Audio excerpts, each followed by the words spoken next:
Tool number 2, do their actions match their words and intentions? A hypocrite is a person whose actions do not match their words. More specifically, it's someone who claims to have certain standards governing their behavior, but whose actual behavior is demonstrably out of line with those standards.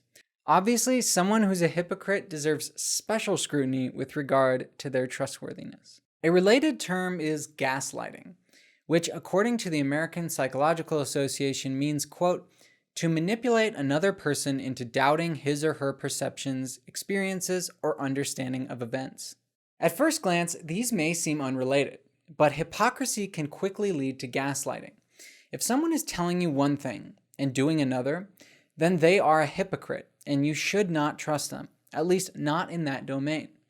Yet when someone is able to manipulate you, it can be very easy to make irrational excuses for their hypocrisy, and you might not even realize you're doing it. So when it comes to gaslighting in relationships, the psychologist Robin Stern wrote in a 2019 article in Vox that there are some cues that should alert you to the possibility that you are being gaslighted by a partner. She writes, quote, you ask yourself, am I too sensitive? Many times per day. You often feel confused and even crazy in the relationship. You always find yourself apologizing. You can't understand why you aren't happier. You frequently make excuses for your partner's behavior. You know something's wrong, but you just don't know what. You start lying to avoid put-downs and reality twists. You have trouble making simple decisions.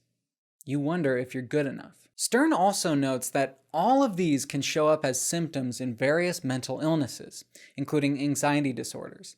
But she says that if you only tend to experience these feelings with a particular person, then that's a strong indication that you are being gaslighted by them. So in addition to the interpersonal domain, when it comes to group behavior, gaslighting can be just as prevalent and sometimes even more dramatic. One reason for this is that as social animals, we are prone to confirming the beliefs and behaviors of the groups to which we belong. So for example, a series of experiments in the 1950s by the psychologist Solomon Asch, known as the Asch conformity experiments, showed that people will often automatically override their own beliefs about what is true in order to be aligned with the beliefs of the group. Asch showed that if you place a group of people in a room and ask them to judge which of 3 lines of clearly varying lengths are the same length as a previously seen line, everyone will get the answer right the vast majority of the time. However, if that group is made up of one real subject surrounded by Confederates who are in on the experiment and whose job is to lie and say, for instance, that a shorter line is actually the same length as a longer one, the other people, the subjects, will conform to the group answer about 1/3 of the time. That's crazy. Asch also found that the more difficult the task, the larger the group of Confederates, or if those Confederates were higher status than the subject, the amount of irrational conformity went up. And on the other hand, he found that conformity went down if people were allowed to respond privately, which makes a lot of sense. So combining the results of the Asch experiments with the tactics that gaslighters use to manipulate their victims, you can see how a group would have an especially potent weapon with which to persuade you of false beliefs. This happens often in politics. I've talked in previous videos about how simply being a member of a political party makes us much more likely to go along with what that party believes on everything from abortion to Zionism, compared to if we are analyzing the issues without knowing our party's position on them. Plus, politicians and their spokespeople tend to be masters of rhetoric, and they can make anyone who opposes their vision seem crazy, reactionary, stupid, or evil. So definitely be aware of this phenomenon. It can be amplified when the media outlets favor one party over another or one candidate over another. So, hypocrisy followed by gaslighting also often occurs within political parties.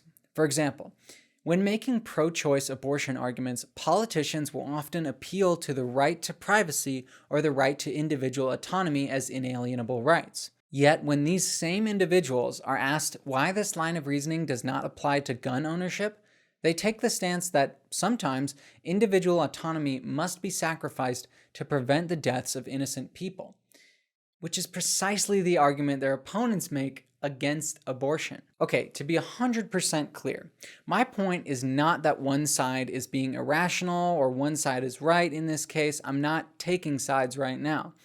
What I'm saying is that both sides are claiming to value the right to personal autonomy above other concerns, but only when it suits their goals.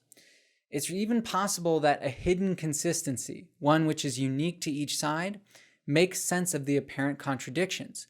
Maybe it's just a difference in emphasis of when exceptions to the right to autonomy are warranted. So yes, each side may be tacitly appealing to moral principles, as suggested by the psychologist Jonathan Haidt, or to notions about human nature, as suggested by the economist Thomas Sowell and others. And these notions or principles may be operating under the surface of conscious awareness, and the politicians themselves and us as individuals may not even be able to articulate what they are. Whatever the case, the end result is that both parties end up gaslighting the public about the principles they hold.